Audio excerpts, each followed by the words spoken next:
এই রান্নাটা হয়ে গেলেই সবাইকে ডেকে খেতে বসিয়ে দেবা বৌমা। আচ্ছা মা, ঠিক আছে। মা, ও মা,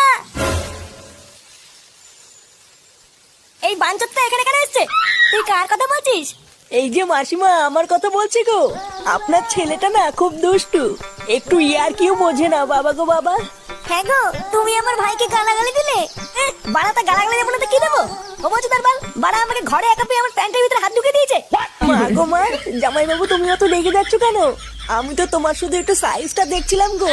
সাইকেল ছিল হোম তার বাল, বাড়ি গিয়ে বাবার সাইজ দেখবি যা। কি সব উল্টো পাল্টা কথা বলছিস তুই? যা বলেছি ঠিকই বলেছি। লেওড়া আজকে প্যান্টের ভিতরে হাত ঢুকে দিচ্ছে, কালকে তো বলবে হালকা করে পুঙাও মেরে দাও।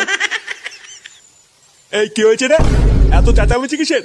দেখুন না মেশামশাই, মা গো মা, আপনার ছেলে একটু ইয়ার কিউ বোঝে না। ওটাই আর কি ছিল বাঞ্চদ? দেখেছেন তো কিভাবে বলছে। দেখো মা, আমি কিন্তু বলে দিচ্ছি, এই চুদির ভাই যদি বাড়িতে থাকে আমি কিন্তু বাড়ি থাকবো না, বলে দিলাম। চোরে বাচ্চা, তুই ঘর থেকে বেরিয়ে যা। আমরা কোনো কাজকর্মের বেলায় নেই, কোনো রোজগার পাতি নেই, আবার বড় বড় কথা। ও বাড়া, মায়ের থেকে মাসির দরদ বেশি, তাই তো? বাড়া এখন তো দেখছি আমার থেকে এই বাড়িতে এই হোমোচোদার দাম বেশি। লেওড়া যেদিন এই হোমোচোদাটা তোমার ধুতির ভিতরে হাত ঢুকিয়ে নেয়ানারি করবে সেদিন বুঝবা বালের এই বাড়িতে আমার কোনো দামই নেই।